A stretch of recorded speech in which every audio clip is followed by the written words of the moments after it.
Demo аккаунт болон бодит аккаунтын ялгаа юу вэ? Нэгдүгээр ялгаа нь сэтгэл хөдлөл.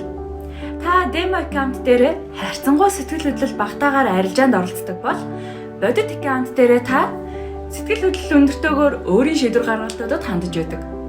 Хоёрдугаар ялгаа нь зах зээлийн нөхцөл байдлууд.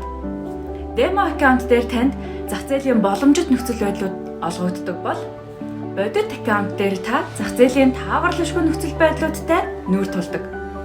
Гуравдугаар ялгаа нь эрсдэл. Та демо аккаунт дээр эрсдэлтэй алхмуудыг зоригтойгоор хийж чаддаг. Харин бодит аккаунт дээр та эрсдлийн менежментийг маш болгоомжтойгоор авч үзэн шийдвэрүүдээ гаргадаг. Эдгээр хоёр аккаунтуудад нь хоёуланд нь давуу талууд байгаа. Та манай XM дээр өөрийнхөө дансыг нээх үед эдгээр хоёр аккаунт хоёулаа танд үүсэх болно.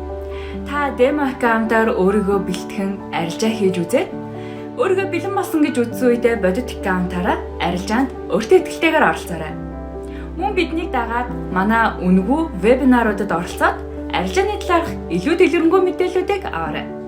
Таны арилжаанд амжилт хүсье.